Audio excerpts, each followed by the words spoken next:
Good evening. In tonight's boxing segment, I would like to touch on one of the most interesting and charismatic heavyweight champions of that I've encountered in my lifetime, although he did not leave a mark on the heavyweight division and the history of the heavyweight division. For a short period of time, he was like a comet that streaked across the night, and he captured the imagination of the world, actually, and for a very short period of time, seemed to be destined to be possibly a dominant heavyweight champion. And his name was Ingemar Johansson, Old Thunder and lightning in the right hand. In the late 1950s, Floyd Patterson held the heavyweight championship of the world. He had knocked out Archie Moore in 5 rounds in 1956 in Chicago to succeed Rocky Marciano, who had retired. And Floyd had a number of title defenses that were not impressive. Pete Rademacher, Roy Harris, two like Brian London. He was knocked down several times. And he was not leaving an impression upon the boxing world as a champion who had sustainability.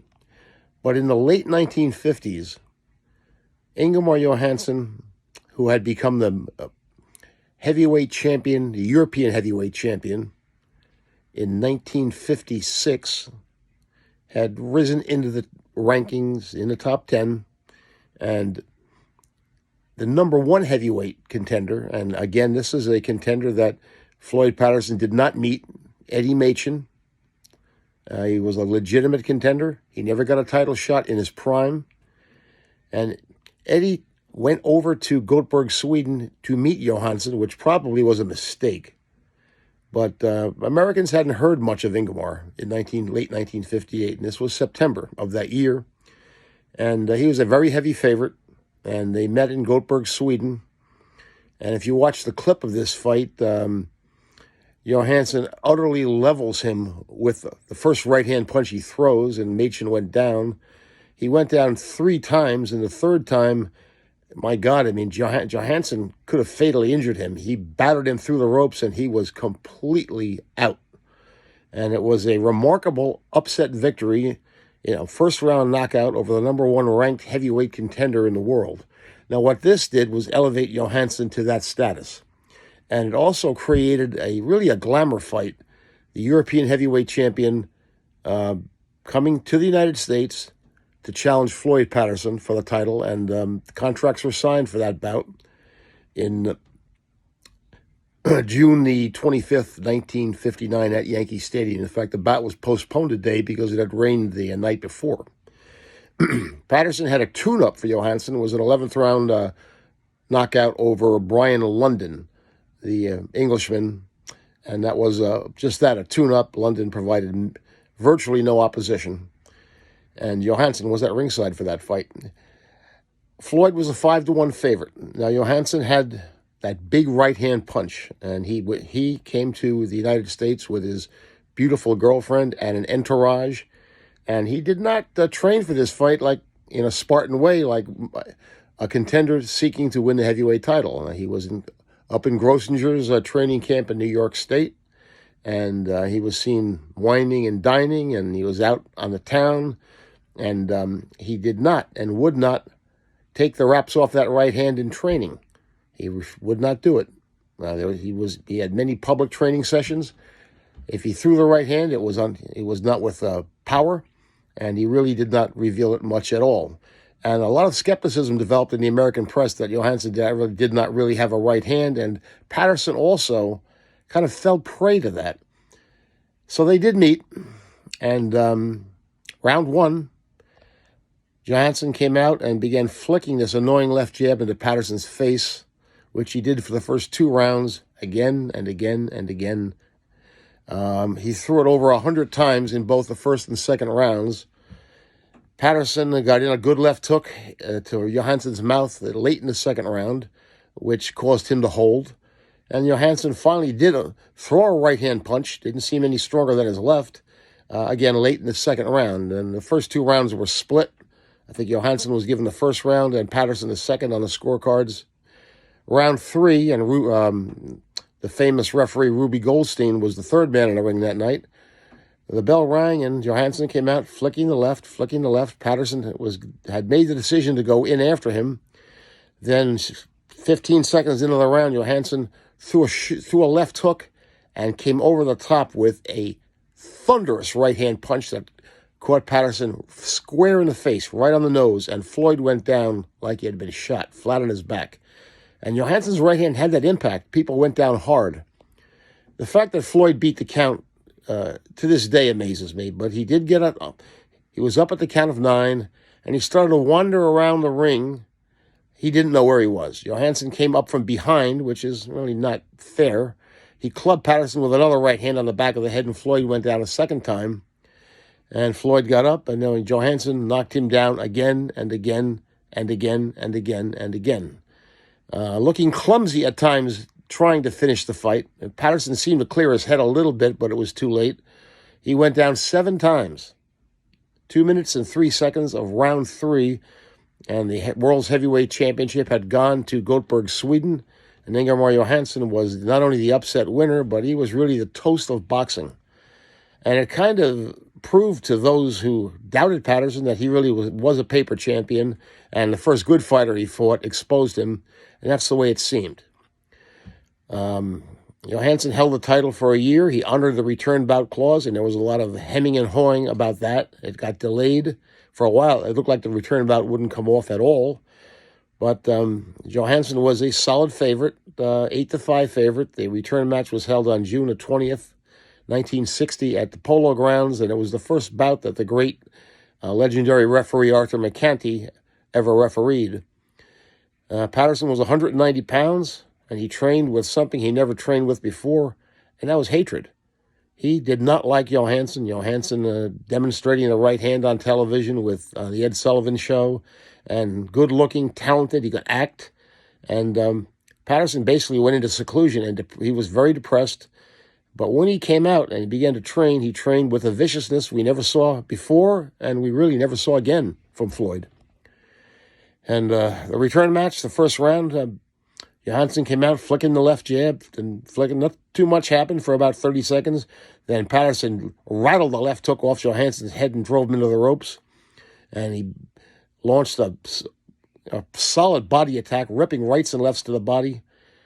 And Johansson was knocked up against the ropes. He knew this was not the same man he had fought the first time. Late in the first round, Johansson did catch Patterson up against the ropes and fired the right hand, and it just missed. Now, in the second round, and the audience, there was a murmur. They were waiting for that thunder and lightning, that right hand of Johansson to strike. And Johansson, who had been cut over the left eye in the first round, and his body was reddened from the body attack, came out for the second round kind of the same way, but he was a little bit more forceful, landed some body shots early in the round, and then about a minute into the round, he caught Patterson with the right hand high on the forehead. It was a punch thrown in a downward angle, and it did shake Floyd right down to his boots. He staggered, his eyes looked glazed, and Johansson, oddly, was reluctant to go in for the kill.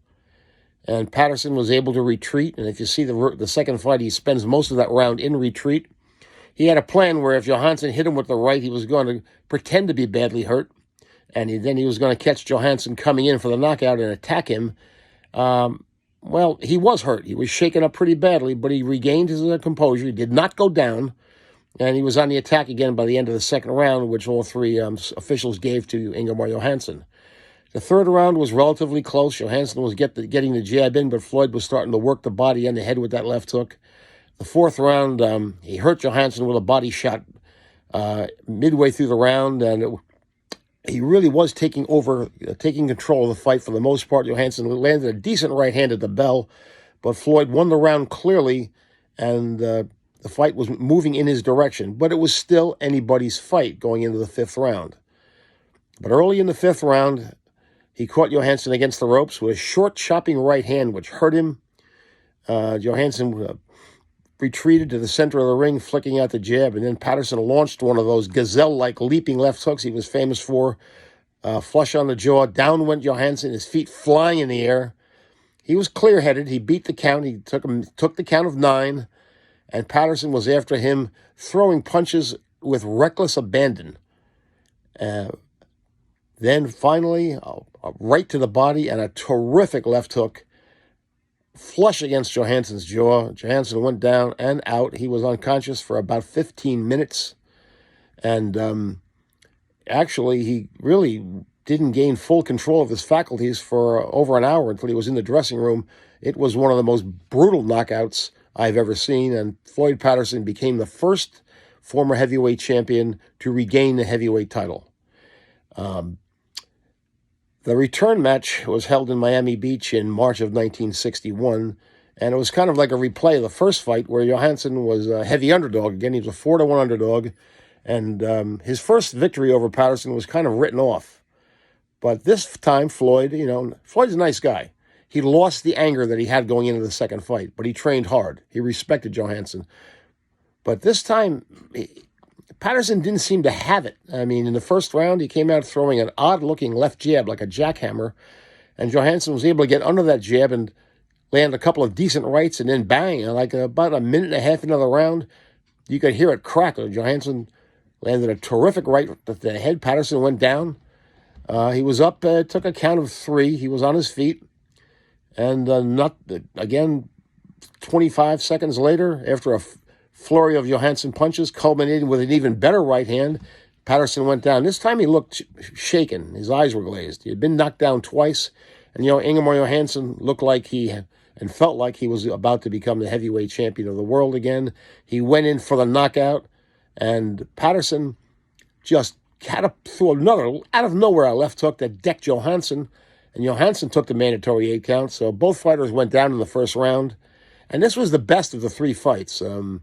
Really, Johansson scored heavily with the right hand throughout the fight, but Patterson was wearing him down with body shots. Johansson came in overweight at 206 pounds, and Floyd didn't take total control of the fight really until the 6th round. I mean, it was a close fight. Johansson won the first 3 rounds on one card, but in the 6th round, after Ingemar landed another good right-hand punch, which sent Floyd back a little bit, late in the round, Patterson landed a series of chopping lefts and rights, culminating with a right-hand punch behind Johansson's ear, and Johansson went down on his face, and he tried to beat the count. He wasn't knocked unconscious as he was in the second fight, but he was up at the count of 10, and the referee, Phil Reagan, waved him off, and Patterson had won the rubber match and had taken 2 of the 3 fights.